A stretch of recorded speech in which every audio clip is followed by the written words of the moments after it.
High नमस्ते झोले लाफाको फेरि पनि हामी आइसक्यौँ जेठी र माइली मेरो नयाँ ब्लगमा हजुरहरूलाई स्वागत छ साथीहरू। आज हामी भवानीपुर मेला हेर्न जाँदैछौँ है साथीहरू। हामी चाहिँ भवानीपुर आयौँ है। मेला चाहिँ यता लाग्दै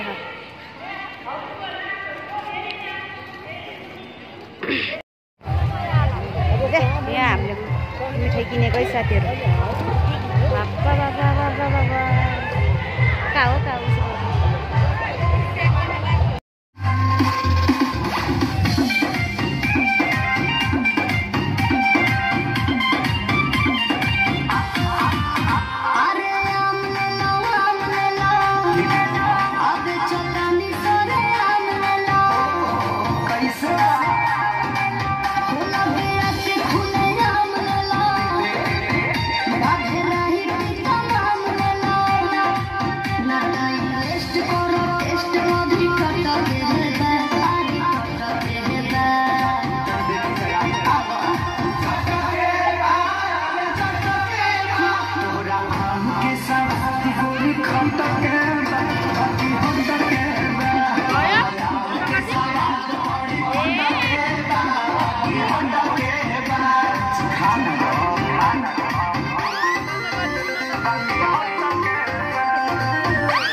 साथीहरू। अब हामी चाहिँ बजार सजार हेरेर घर जानु लागेको है।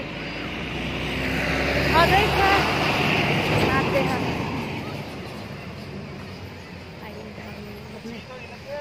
हेर्न हाम्रो कति आत्मी छ भने बजार हिँड्न त हाम्रो मिरसित हिँड्नुहुन्न गएन। हामीले आइसक्रिम खान लाग्यो साथीहरू। हामीले चाहिँ बजार गएर आइसक्यौँ है मेला हेरेर। अरू त केही पनि ल्याएन। मिठाईहरू चाहिँ ल्याएँ, मिठाईहरू काटाहरू चाहिँ लिएर आएँ। अरू त केही पनि लिएर आएन। त्यही पनि हामी कति 5 बजीतिर गएको थियौँ। त्यही पनि एक बेसरी धुलो उडेको कि त्यही भएर आत्तिएर हामी घर आयौँ साथीहरू। असमको सालको मेला पनि हेऱ्यौँ है साथीहरू। हेर्दै गर्नुहोला। राम्रो नराम्रो भए पनि कमेन्ट गर्नुहोला साथीहरू। आजलाई भन्दै बाई बिदा माग्छु हजुरहरूसँगबाट।